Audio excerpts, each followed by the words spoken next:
कल्पेश अनिल पांगेकर और नमन साहनी ये दोनों स्नातक की उपाधि ले चुके हैं और उसके बाद उन्होंने इस कोरोना काल में एक नवीन जुगत फैलाई।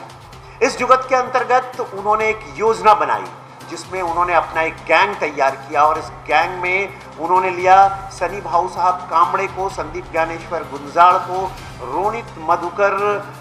कदम को और साथ में लिया हितेश ईश्वर चांडालिया को।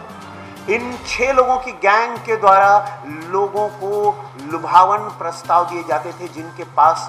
महंगी गाड़ियां हैं लेकिन उन्हें इस कोरोना काल में पैसे की जरूरत होती थी। इनमें कुछ टैक्सी गाड़ियां थी, परमिट गाड़ियां थी जिन्हें टूरिस्ट परमिट थे और दूसरी ऐसी गाड़ियां थी जो निजी थी, लेकिन ज़रूरत के वक्त व्यक्ति अपनी वस्तुओं को, अपनी चीज़ों को किराए पर देने के लिए बाध्य हो जाता है और इसी का फ़ायदा उठाते हुए इन लोगों ने उनसे एग्रीमेंट किए। एग्रीमेंट के बाद उन्होंने टोकन एडवांस लेकर के लोगों को ये गाड़ियाँ बेचनी शुरू कर दी।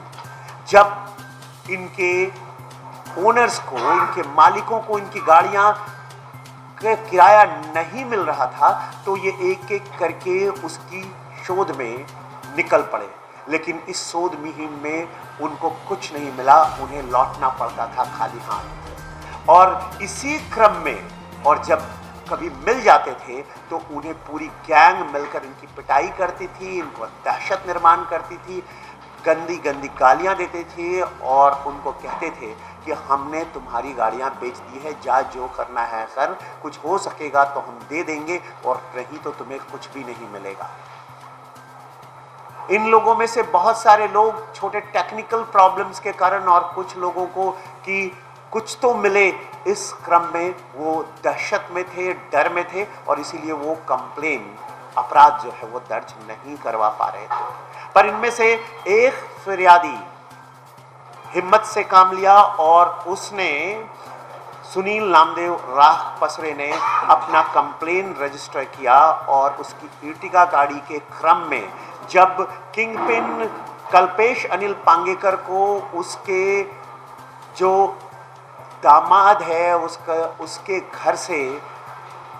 महालुंगे से अरेस्ट किया गया और दूसरे को उसके दोस्त के घर से, विमान नगर से अरेस्ट किया गया, नमन साहनी को, तो उसके बाद पूरे गैंग का पर्दाफाश हुआ और इस गैंग से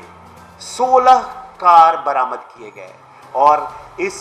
सभी कार में वो लगभग आधे टोकन अमाउंट लेकर दूसरों को दे चुके थे। इसकी कीमत 1,20,20,000 रुपया है। एसीपी सागर कौड़े,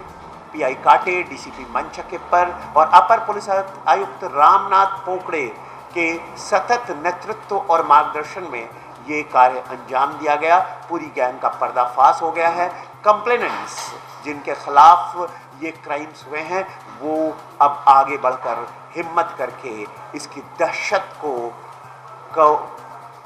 धता बताकर अब कंप्लेन देने के लिए आ रहे हैं और इस गैंग को अब हमारी